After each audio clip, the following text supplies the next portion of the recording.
Habang papalapit tayo sa mga huling araw, unti-unting nagpaparamdam si Satanas. Ang mga bagay na akala natin walang pinsala ay panlilin lang na pala niya. Marami ng musika ngayon ay naiimpluwensyahan ng mga demonic spirit at hindi na ito itinatago, lantaran na. Marami ang pumapalakpak at nagdiriwang sa ganitong klaseng musika kaya mag-ingat ka. Kung ikaw ay isang musikero na Kristiyano, tanungin mo muna ang sarili mo bago mo awitin o ipatugtog ang isang kanta o bago ka manood ng mga palabas na sikat sa mata. Ito ba ay nagbibigay ng kasiyahan sa Diyos? Sa viral na video na pinag-uusapan ngayon sa social media, siya ang sikat na popstar mula sa Taiwan na si Jolin Chai. Naging usap-usapan siya sa internet matapos maging viral sa mga social media ang mga video ng kanyang concert. Nakatayo siya sa entablado sa ibabaw ng isang napakalaking ulo ng ahas na may habang 30 meter. Ang concert na ito ay bahagi ng kanyang inaasam-asam na Pleasure World Tour na nagsimula sa Taipei ngayong January. Makikita siyang kumakanta ng walang takot habang nakatayo sa napakalaking ahas na gumagalaw. Ang ahas ay pinapatakbo ng mga tauhan habang siya ay nagpe-perform. Maraming tao ang humanga sa social media at sinasabing ang concert niyang ito ay maganda kagaya ng sa pelikula. Umaapaw rin ang sigawan at palakpakan ng mga tao. Pero mga kapatid, ang ahas ay hindi lamang props at alam natin na ang ahas ay simbolo ni Satanas. Sa panahon ngayon, karaniwan nang makikita ang mga ganitong eksena. Gumagamit ang mga artista ng mga larawang may kinalaman sa kadiliman tulad ng ahas, apoy at iba pa. Kadalasan ay sinasabing sining lamang ito at walang ibang ibig sabihin. Pero bilang mga Kristiyano, hindi tayo dapat magbulag-bulagan kundi upang matuto tayong makilala kung ano ang tama at mali. Sa Biblia, ang ahas ay may malinaw na kahulugan. Sa Genesis, inilalarawang itong higit na tuso kaysa sa anumang hayop at may kakayahang manlinlang. Sabi sa Genesis 3 verse 1, ang ahas ay higit na tuso kaysa sa alinmang hayop na nilikha ng Panginoong Diyos. Ito ang dahilan kung bakit sa mga susunod pang aklat ng Biblia, ang ahas ay naging simbolo ni Satanas. Habang sa pahayag, inihahambing ito sa dragon na kilala bilang Diablo at Satanas, simbolo ng panlilinlang, rebelyon laban sa Diyos at kapangyarihang hiwalay sa kabanalan. Maaaring kakaiba at talagang magaling ang mga palabas.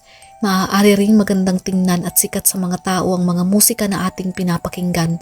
Pero ang tanong ay kalooban ba ito ng Diyos? Nakapagbibigay ba ito ng karangalan sa Diyos?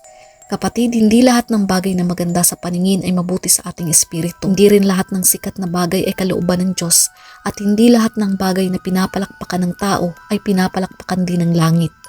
Ang mga concert at palabas na nagpapasikat sa simbolo ng ahas, nagtataas ng imahe ng kadiliman at nagtataas sa tao ay mga bagay na lumuluwalhati kay Satanas at hindi ito ang kalooban ng Diyos. Ang nais ng Diyos ay palaging magdala ng liwanag, magpakumbaba at ilapit ang mga tao kay Kristo. Kapag tinanggap natin ang mga ganitong uso nang hindi muna natin sinusuri, kapag pinapalakpakan natin ang mga bagay na salungat sa salita ng Diyos, o kapag sinasabing wala lamang ito, kahit malinaw naman na masama ang simbolo nito, maaaring unti-unti nang mawala ng pakiramdam ang ating budi at nahihirapan na tayong makilala ang kalooban ng Diyos. Ang mundo ay nagsasabing entertainment lamang ito, ngunit ang espiritu ang nakakaalam. Ang ipinapakita ngayon ay hindi na lamang maskara o simbolo, kundi si Satanas mismo ang lumalabas. Tayo ay nasa mga huling panahon kung saan ang Diablo ay lubos na nanlilinlang sa bawat isa. Kaya't pinaalalahanan tayo sa 1 Pedro 5 verse 8. Maging handa kayo at magbantay. Ang Diablo ang kaaway ninyo ay parang liyong umuungal at aali-aligid na naghahanap ng malalapa. Ang talatang ito ay nagbabala sa mga Kristiyano na maging mag-ingat dahil ang Diablo ay patuloy na naghahanap ng pagkakataon upang malinlang at saktan ang mga tao, kadalasan sa pamamagitan ng mga bagay na tila harmless o hindi nakakapinsala. Kung ano ang iyong sinusuportahan, pinapakinggan o pinapanood ay siyang magpapakita ng uri ng espiritu na iyong kinikilala at ngayon si Satanas mismo ay nakikita na natin. Bilang mga Kristiyano, hindi tayo tinawag para sumabay sa agos, palakpakan ng dilim at ipagpalit ang katotohanan sa aliw. Tinawag tayo para magbantay, magsuri at tumindig sa liwanag. Gamitin natin ng tama ang bawat pagkakataon dahil ang araw ay pasama ng pasama. Gumamit ng karunungan sa pagpili at malaman ang kalooban ng Diyos upang tayo'y manatili sa liwanag. Efeso 5 verse 15 to 17. Kaya't mag-ingat kayo kung paano kayo namumuhay.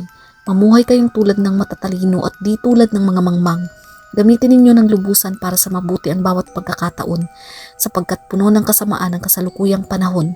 Huwag kayong maging hangal, sa halip unawain ninyo kung ano ang kalooban ng Panginoon.